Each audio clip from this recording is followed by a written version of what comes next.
नमस्कार दोस्तों, तीर्थयात्री यूट्यूब चैनल आपका स्वागत करता है। आज के इस वीडियो में मैं आपको बताऊंगा कि आप दिल्ली से केदारनाथ तक की यात्रा किस प्रकार से करें।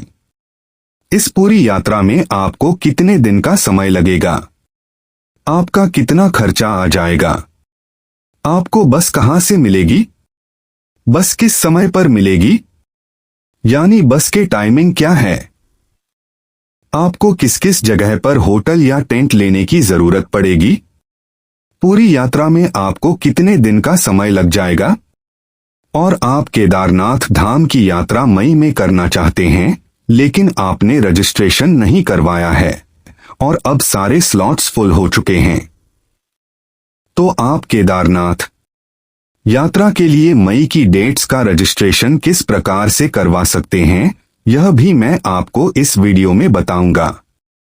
तो महादेव के सभी भक्तों को जय श्री केदार, हर हर महादेव। दिल्ली से केदारनाथ की यात्रा में जो आपका सबसे पहला पड़ाव पड़ेगा वह है हरिद्वार। तो आपको सबसे पहले दिल्ली से हरिद्वार आना होगा।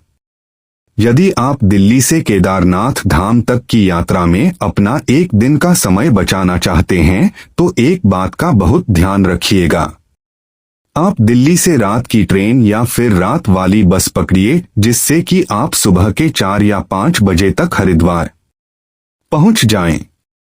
क्योंकि हरिद्वार से आपको सोनप्रयाग पहुंचना होता है और सोनप्रयाग की ओर जाने वाली बसेस सुबह के बजे तक ही मिलती हैं और उसके बाद यह बसेस आपको नहीं मिल पाएंगी।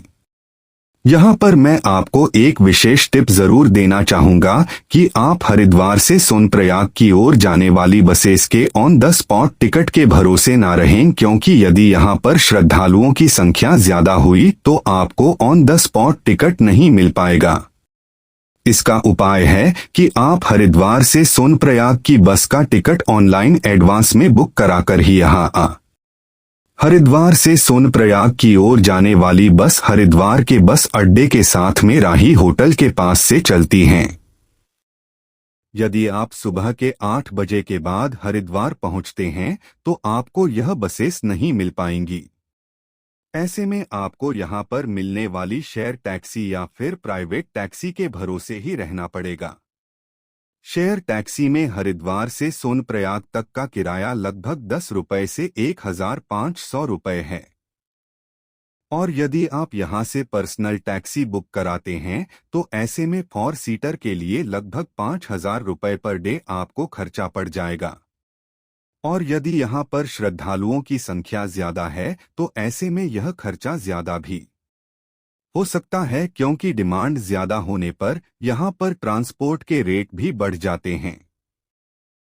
हरिद्वार से सोनप्रयाग की दूरी लगभग 234 किमी है और जिसमें आपको लगभग 8 से 9 घंटे का समय लग जाता है। तो यदि आप सुबह के 5 बजे हरिद्वार से बस में बैठ चुके हैं तो आप दिन में 1 या 2 बजे तक सोनप्रयाग पर पहुंच जाएंगे।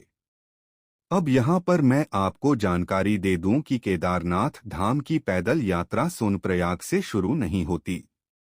हमें सोनप्रयाग से लगभग 5 किमी आगे गौरीकुंड तक जाना होता है और सोनप्रयाग से गौरीकुंड तक जाने के लिए यहाँ पर लोकल जीप चलती हैं और जिसमें किराया होता है 50 रुपए पर पर्सन। अब सोनप्रयाग में आपको एक समस्या आ सकती है कि संभावना है कि आपको उस दिन सोनप्रयाग से आगे गौरीकुंड जाने ना दिया जाए, क्योंकि कई बार यहां पर अथॉरिटीज द्वारा समय सीमा फिक्स कर दी जाती है कि सोनप्रयाग में इस समय तक पहुंचने वाले यात्रियों को आगे गौरीकुंड जाने दिया जाएगा और इस समय के बाद आने वाले यात्रियों को आगे गौरीकुंड नहीं जाने दिया जाएगा। और कई बार यदि केदारनाथ में ऊपर मौसम खराब होता है तो उस वजह से भी सोनप्रयाग में यात्रियों को रोक लिया जाता है। तो यहाँ पर आप एक बात का बहुत विशेष ध्यान रखिएगा, यदि आपको सोनप्रयाग से आगे जाने दिया जा रहा है तो आप सोनप्रयाग क्रॉस कर लीजिए और यदि आपको सफर में थकान हो चुकी है तो भी आप सोनप्रयाग में ना रुकिए और आगे जाके गौरीकुंड में ही स्टे कीजिए।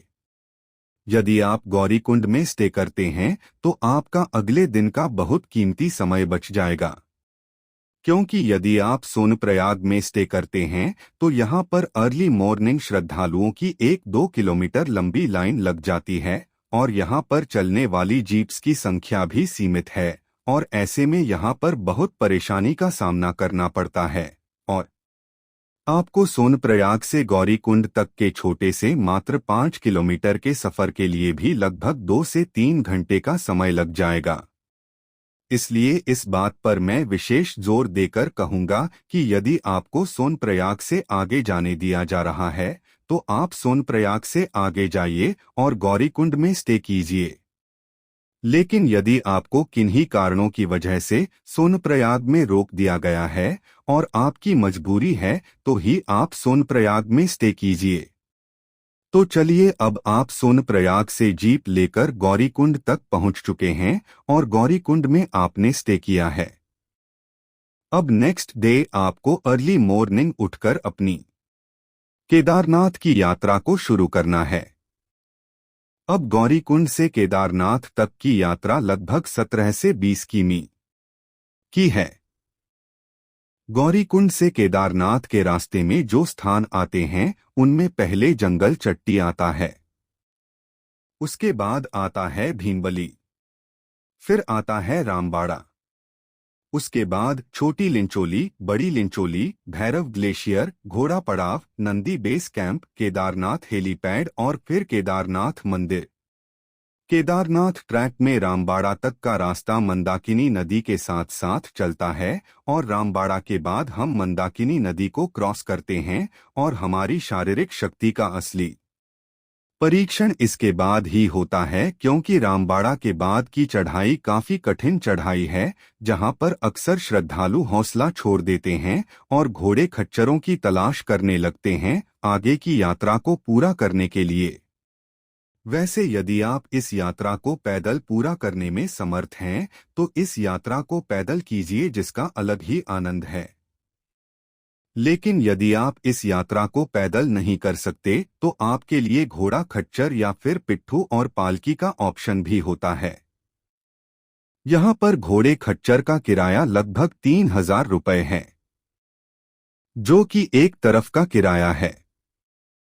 लेकिन सरकार द्वारा तय किए गए इस किराए में कई बार यह भी सुनने में आता है कि यात्रियों से ज्यादा चार्ज किया जाता है। और यदि आप पालकी से इस यात्रा को करना चाहते हैं तो पालकी का किराया लगभग 8000 रुपये से 10,000 रुपये है। अब यहाँ पर मैं आपको एक विशेष बात बताना चाहूँगा कि यदि आपके साथ बुजुर्ग हैं जो कि पैदल नहीं चल सकते तो उनको घोड़े खच्चर की बजाय आप पालकी से यात्रा कराएं।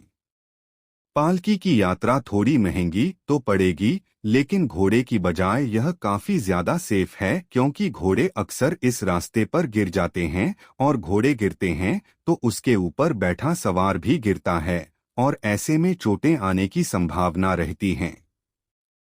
दूसरा, घोड़े की यात्रा में बॉडी पर काफी स्ट्रेन पड़ता है और ऐसे में बुजुर्गों को समस्या आ सकती है। केदारनाथ की पैदल यात्रा शुरू करने से पहले एक बात का ध्यान रखिएगा कि अपने साथ में कम से कम सामान रखें। आपके पास यदि कोई भी एक्स्ट्रा लगेज है या एक्स्ट्रा सामान है तो उसको आप सोनप्रयाग या फिर गौरीकुंड में क्लॉक रूम में रखवाकर ही अपनी पैदल यात्रा को शुरू करें। आपकी यात्रा का रजिस्ट्रेशन सोनप्रयाग में चेक पोस्ट पर चेक किया जाएगा और उसके बाद ही आपको वहां से आगे जाने दिया जाएगा।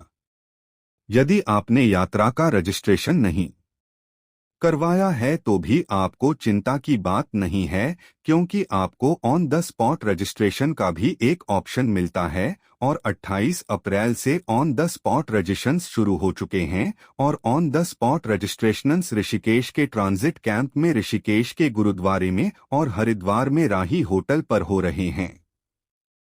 तो आपको इन 3 स्थानों में से किसी एक स्थान पर जाकर अपना ऑन द स्पॉट रजिस्ट्रेशन कराना होगा।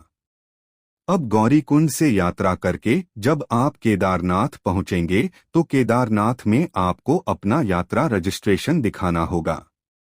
जिसके बाद आपको क्यू टोकन स्लॉट मिल जाएगा। यानी उस टोकन में लिखा होगा कि आपको मंदिर में दर्शन के लिए किस समय पर लाइन में लगना है। टोकन में दिए हुए टाइम के अनुसार यदि आप लाइन में लगेंगे तो आपको दर्शन बहुत ही आसानी से हो जाएंगे। केदारनाथ मंदिर में दर्शन के बाद आप भीमशिला पर जा सकते हैं और उसी के पास में आदि गुरु शंकराचार्य जी की समाधि है। आप वहां भी जा सकते हैं और मंदिर से लगभग 500 से 700 मीटर की चढ़ाई पर भैरव मंदिर है।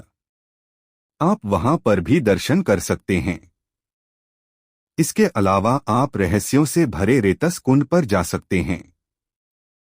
रेतस कुंड के बारे में मान्यता है कि यहाँ पर भगवान शिव का नाम लेने पर, यानी यदि आप यहाँ पर ओम नमः शिवाय बोलते हैं तो यहाँ पर बने कुंड में पानी में बुलबुले नजर आने लगते हैं। यानी जितनी बार आप ओम नमः शिवाय बोलेंगे उतनी बार इधर पानी में बुलबुले बनते हैं। तो चलिए अब मैं आपको इस पूरे टूर की आइटनरी बता देता हूँ कि आपको कितने दिन लगेंगे और किस दिन में आप कहाँ पर पहुँचेंगे। आपका पहला दिन जो कि आप रात के 10 बजे दिल्ली से निकलेंगे और सुबह के 5 बजे तक आप हरिद्वार पहुंच जाएंगे। डे 2 में आप हरिद्वार से सोनप्रयाग पहुंच जाएंगे। डे 3 में सोनप्रयाग से गौरीकुंड पहुंचेंगे और गौरीकुंड से अपनी यात्रा आरंभ करके डे 3 में केदारनाथ पहुंच जाएंगे। अब डे 4 में आप अर्ली मॉर्निंग केदारनाथ मंदिर में दर्शन करने के बाद वापस वहां से सोनप्रयाग की यात्रा प्रारंभ करेंगे और डे 4 के शाम तक या रात तक आप सोनप्रयाग पहुंच जाएंगे। सोनप्रयाग से आपको दिन के 2:30 से 3 बजे तक हरिद्वार की बस आसानी से मिल जाती हैं। और यदि आपको सोनप्रयाग पहुंचने में ज्यादा समय हो गया है तो आप डे 4 सोनप्रयाग में स्टे करेंगे और आप डे 5 में सोनप्रयाग से वापस हरिद्वार पहुंच जाएंगे। अब इस टूर पे लगने वाला एप्रोक्सीमेट बजट मैं आपके साथ स्क्रीन पर शेयर कर देता हूं। तो दिल्ली से केदारनाथ धाम तक की यात्रा का यह टूर प्लान आपको कैसा लगा, वीडियो में कमेंट में जरूर बताइएगा। और वीडियो यदि पसंद आया हो तो वीडियो को लाइक और शेयर जरूर कीजिएगा। नई जगह और नई जानकारी के साथ मैं आपसे फिर मिलूंगा एक नए वीडियो में। जय श्री केदार, जय बद्री विशाल, हर हर महादेव।